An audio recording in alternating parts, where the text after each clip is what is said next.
I'm Stephanie. I'm a drug addict. Hello, my name is Matt, and I'm a very grateful recovering alcoholic drug addict. At 14 years old, I started out with marijuana.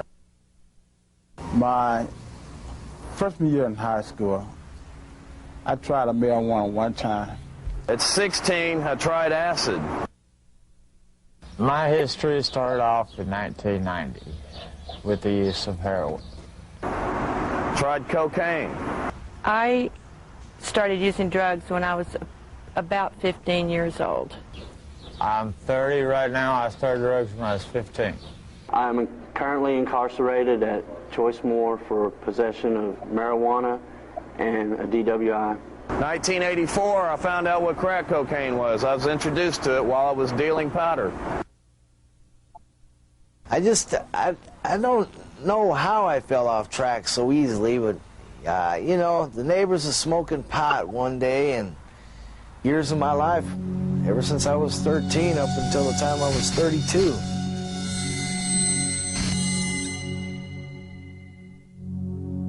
Drugs are a living nightmare, especially crack cocaine.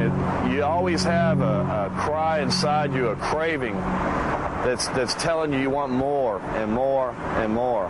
My drug of choice is just about any drugs I get my hand on. Totally berserk. When I used drugs, I always felt like it made me feel like that I was a whole person. A fact of life is I went through $28,000 in 8 months. I stole, I swindled, I spent everything I had in the bank.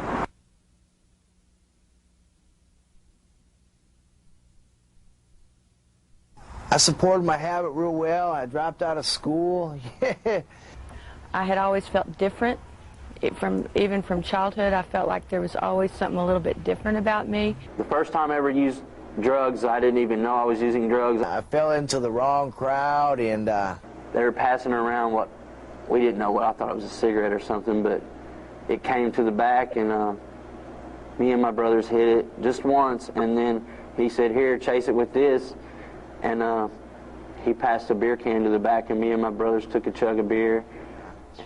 it seemed like anything that I tried to do that was right, you know, I never got any praise for it. I felt like that I wasn't quite right. There was always a sense of wrongness, and when I picked up the drugs, all that disappeared, and I automatically just felt like everything was right with me in the world. I've never met anybody that smoked a joint that just stopped with pot. 13, 14, by the time I was 15, it was get drunk every weekend. By the time I was 16 or 17, I was skipping school to go to the beer store.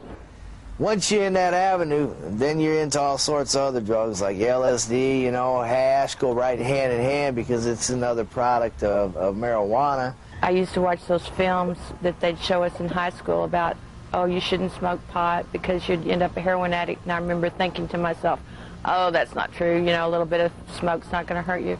But in my case, that's exactly where it led. I was a pretty good running back. I averaged over 1,000 yards each competitive years that I was there. From that point on, I was recruited by the New Orleans Saints. It makes you think you are powerful, you are strong, that you can do anything, that you are above the law. I thought that. The first year that I played with the New Orleans Saints, I was on the bench. I was called as an extra. I mean, if another player got hurt, or two players, actually I had to wait. I was a third string backup. You know, so some of the traveling games I couldn't go because they didn't need me. But on the same token, I was at the house. You know, I thought I could maintain getting high, but yet still, I saw my ability, you know, performing that I thought I was doing great. And by the time I was 18 or 19 years old, you know, it was every day after work or after when I was attending college. It was as soon as classes let out, go to the beer store. I didn't, when I began using drugs, I didn't think I was going to become an addict. I didn't plan to become an addict, and I didn't want to. I had ambitions and dreams when I was younger, and I fully intended to achieve those dreams. And I got introduced to rock, crack cocaine. And it was more of, hey, I like this high. Yeah, it made me feel light, made me feel good. I said, well, this is my drug of choice. Twisted thinking. I started out using pot and marijuana. I ended up being addicted to heroin for the last 8 years of my using. I've been hearing on the news that heroin's coming back into the scene. Through the use of heroin, I contracted HIV. Right now, my health is very poor. The doctors give me 6 months to a year to live. Addiction is an issue that is in society that comes from functional families and dysfunctional families. It was a turn in my life, in a day in my life that I'll never forget, because it broke my marriage up. It took my kids from me. I lost everything I had. All the money that I'd made dealing drugs, I smoked it up within a year. You don't even realize that you're doing how bad the thing you're doing and who you're doing it to and what you're causing to other people. See, when you deal drugs, you got money and you got drugs, and then you got friends, which, you know, when you're using, you call friends.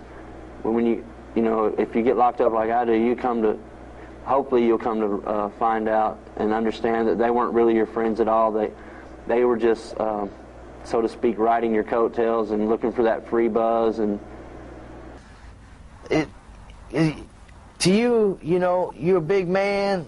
But actually, I was not. I've had several close encounters with death, totaling out vehicles. My health today, I have pancreatitis, swollen liver, heart valve problem. Matter of fact, remind me to take my heart medication. And it was the heroin. I was very sick. At the end of those 9 years, I was at the point where I didn't think I could ever get off drugs. I've tried and tried, you know, on my own and through the help of my probation officer and other people, my family, to try to get off drugs. And I didn't expect to. I thought I was going to just die that way. Pneumonia in one lung. They say that my lymph nodes are decayed. And I have a lump in one heart that they want to do a biopsy on. I'm 46 years old. I used for 23 years. It totally devastated my life. I got picked up by Philadelphia Eagles, and I was scared. And prior to me getting high that night before, I didn't get into sleep. But when you're all high on drugs, you really don't realize that. I should have been at home with my wife and 2 kids. You're all high and you think you're having fun and you got to smoke a joint to go to the movies. You got to shoot your cocaine and do your little old heroin. Then I turned back around, and final day of cut, and I just knew that I had it. And I'm saying, wait a minute, that's me. That's me. I was able to get to practice through my drills and my agilities.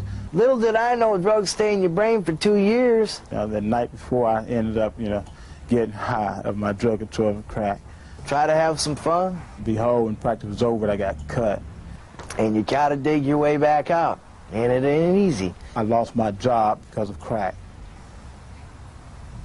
And look at the consequences. Nobody cut me but crack and I.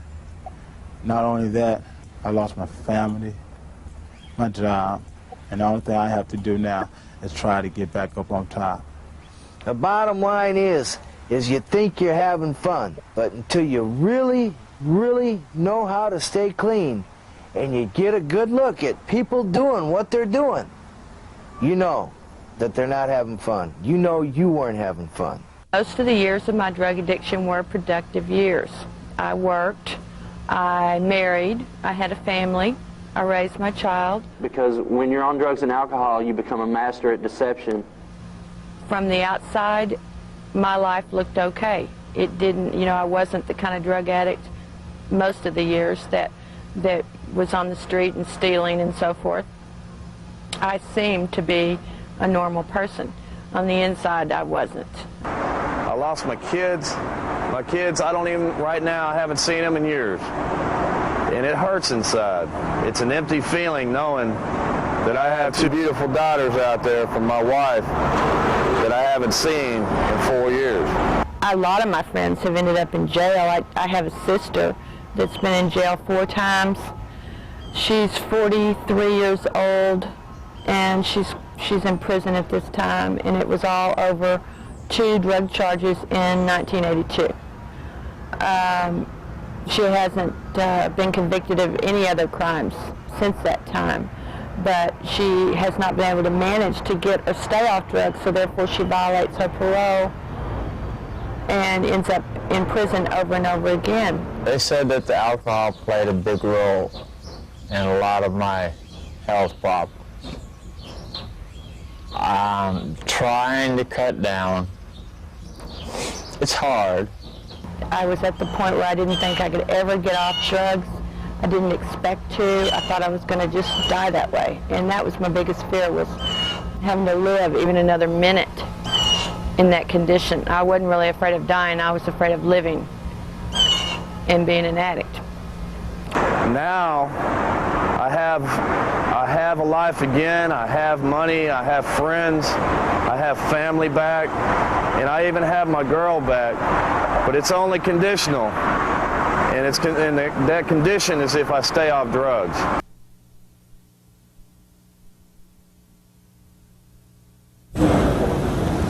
Money for no.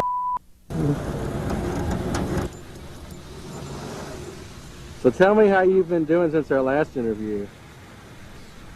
Rock and rolling, dude. I'm gonna run to the store. Good time, so I figured I'd go ahead. Go see him. It's going to be an everyday battle for the rest of my life. You been staying out of trouble? Oh, yeah. Yeah. And I'm not bragging about it. Yeah, you can make a lot of money on selling drugs, but I'm going to tell you what. Just by the laws of nature, you're going to lose it. You won't keep the money, and you won't keep anything you have that you've made illegally. I have to keep my life straight. And I know one thing, that all these people mean more to me than drugs do. The things that I could have in this world, the happiness that I used to have, means more to me than the loneliness and the hell that I went through on drugs. And everybody that's in jail right now because of drugs, I'm glad they're there. It did me a lot of good. It made me think. It brought my health back, brought my senses back. The only thing I can say is I wish there was a way it could all stop. I've already been told by more than one person in the system that if I do come back, that I'll die in white. That's a scary thought, a very, very scary thought. I know this is not where I want to live the rest of my life. I know that this is not how I want to live the rest of my life. At one time, I even cried out to my parole officer, asked her if she would get me into rehab, which didn't get much help on that end of the deal, and was asked to go through certain steps that only a drug addict would know, that once you're on them, you're not going to go out of the way to or go through, let's say, the hassles of the steps they wanted you to go through to get help. You're more interested in running down the drugs and doing your thing than you are, even though you know you need help, and there's something crying inside you that you need the help, and you know it. That it's back to that voice that says it's okay, you're going to be all right. I knew a voice kept telling me in my head that you're going back to prison if you keep doing what you're doing. You're heading down that road again. But the other voice said, it's okay. You're going to be able to get away with it. You can do more. Just go and keep doing what you're doing. And, well, we know what voice won out on that one. I had been with a partner, a girl, and I had been doing drugs. And I came out of the building, and police just happened to be rolling down the street when I tossed a beer into the bushes, and they stopped me. And they were asking me questions about who I was and what I'd been doing, and I'm sure they could see I was high. and they knew who I was. They had known my activities around the neighborhood and people who I hung out with. I told them a false name, and they didn't believe me, so they were going to take me in to have me fingerprinted, and the only thing I could think of at the time, the only thought that went through my head was I didn't want to go back to jail. I look at that film today, which is something that I'm probably going to show myself once a week from the rest of my life, just to see where I was and remember where I've been. Watch this interview that I'm doing today and remember where I've been. I think that's been a big problem of coming back is once I got out, I put it all behind me. I didn't want to remember the things that I'd been through. I don't know what's going to happen. All I know is I can take it a day at a time. That's another thing that AANA has taught me, that it's a day at a time. If I can make it tomorrow, sober, then I'll try and make it the next day. And that's the best I can do. Hi, my name is Tony. Drugs, the abuse of the behavior, what people go through, as well as myself. I once used to be a football player. Got drafted by the New Orleans Saints, got cut. I thought I got cut because of politics or the shade of my color. It was incorrect. I got cut because I was doing some cocaine. Don't ever take that first hit on that joint, because it will lead to worse and more damaging things. If you say no to them and they become angry, then you know was the right thing to say. You know, the only way you can break it is to be taken out of society for a couple of years at least, and have time to, you know, get some spirituality about you, get a physical fitness program. A controlled environment in a medical situation is really good when you're detoxing off drugs, you know, especially the heroin and the cocaine, those types of drugs. You have to think of positive. You have to be positive within yourself first. There's a better way, and there is a way out, but you gotta want it. Twisted behavior. You get drugs, toxins into your body, into your brain. It takes your brain receptors 2 years to even clean out. And the kid very well eventually leads to jails, institutions, or death. I mean, we all go through a lot of negative stuff, and now it's time to live positive in our life. And it's really good to, you know, pick up a book and read. You know, something positive that you can understand, you can relate within yourself. Anything that's going to give you a negative vibe, leave it alone. Drugs and alcohol is what did this to me, and I would beg and plead of you, you know, not to use drugs and alcohol. Stay away from the people that are in that situation. Just stay away. If you've never tried drugs, don't do it. Don't do it. When it gets into your bones, into your muscle, your flesh, your marrow, it takes longer than that for your system to even get clean. I think treatment centers are very helpful. I think the main reason they're helpful is it's just people can dry out in the treatment centers. Tough love. I love my family. I love every member of my family. Nobody can do it for you. The only one that can do it is yourself. When you start thinking positive things happen to you. Through AA and NA, I took my problem to the group, and I opened up, and I got it off my chest. And try to crack down on that before there's more people like me. Ask. It's a lot of work to stay clean. I don't think it's a total answer. I think that if you go into treatment, you just don't go to treatment and then you're fixed, you're well. It took coming to prison for me to be able to see, you know, the person I was and what I was doing to myself, and that I was slowly committing suicide through drugs and alcohol. They don't have to take that hit off that joint to be accepted. It's always good to, you know, enhance yourself. It's working out, go to the gym, go play basketball, find yourself to an amusement park or a movie somewhere that you're not sitting in a room getting high. Give up, you know, just surrender and be willing to listen to some other points of view. Rebuild. It's not easy when you're smoking out of the pipe and consider yourself, I'm all right, I'm not bad, but you are bad.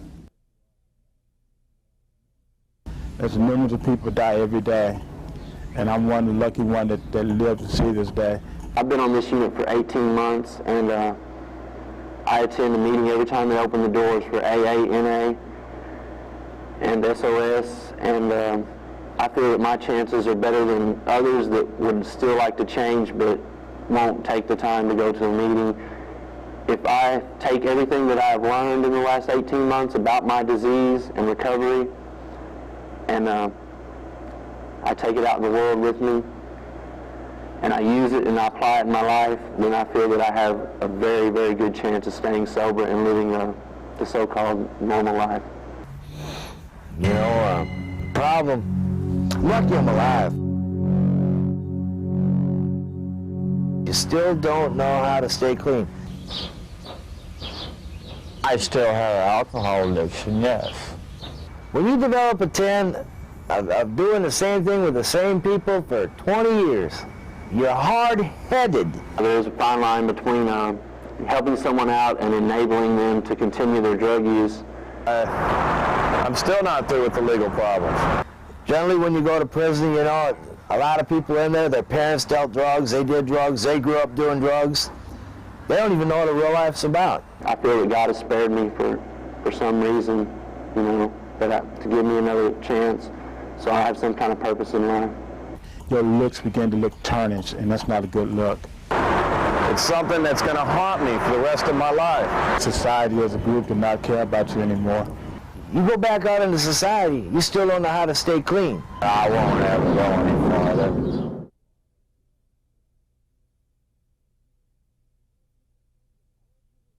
I went through this program, and it was 13 months worth, and it was an $80,000 program, and I was scared. Some people say that they don't have to have God to get clean. I'm not going to say that I don't. Well, yeah, I am too. I'm going to say I don't believe that's true. I think that is really the ultimate answer. Is we have to have a spiritual and moral awareness to begin to change.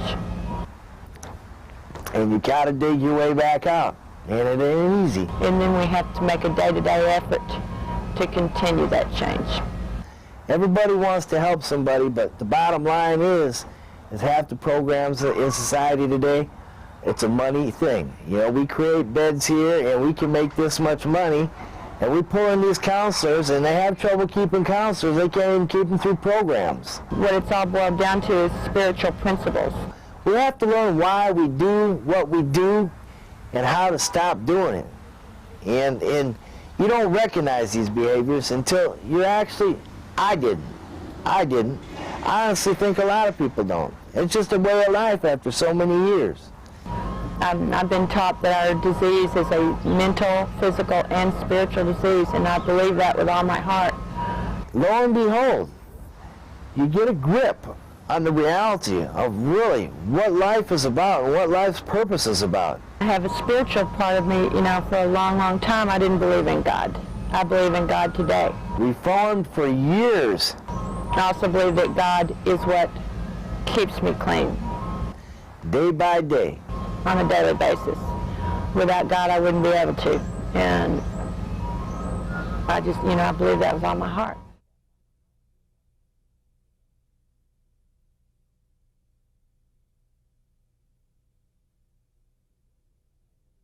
We admitted that we were powerless over alcohol, that our life had become unmanageable. We came to believe that a power greater than ourselves could restore us to sanity. Made a decision to turn our will and our lives over to the care of God as we understood Him.